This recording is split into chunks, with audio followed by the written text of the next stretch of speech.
మిమ్మల్ని ప్రశాంతంగా, కూల్గా ఉంచగల పనులలో నిమగ్నమవ్వండి. ఎవరైతే చాలా కాలం నుండి ఆర్థిక సమస్యలను ఎదుర్కొంటున్నారో వారికి ఎక్కడ నుండి అయినా మీకు ధనము అందుతుంది, ఇది మీ యొక్క సమస్యలను తక్షణమే పరిష్కరిస్తుంది.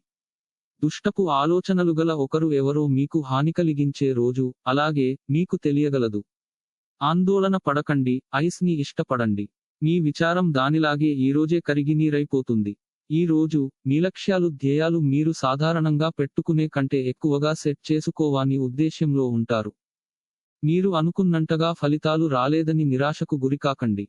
సంఘటనలు, మీకు అనుకూలంగా ఉండేలాగా కనిపిస్తుండడంతో లాభదాయకమైన రోజు. ఇక మీరు విశ్వ విజేతలవుతారు అన్నమాటే. వివాదాలు, ఆఫీసు రాజకీయాల వంటి వాటిని మర్చిపోండి. ఈ రోజు ఆఫీసులో మీదే రాజ్యం. తెలిపిన జాతక ఫలితాలు కొన్ని విషయాలలో పరస్పర విరుద్ధంగా ఉండవచ్చు. వ్యక్తిగత లగ్నము, గ్రహస్థితులు మరియు ఇతర కారకాల ప్రకారం జాతక ఫలితాలు ఒకే రాశికి చెందిన వ్యక్తులకు వేరు వేరుగా వర్తిస్తుంది. కావున అన్ని ఫలితాలు అందరికీ వర్తించదు అని దయచేసి గమనించండి. రోజు రాశి ఫలితాలని తెలుసుకోవడం కోసం ఛానల్ ని సబ్స్క్రైబ్ చేయండి.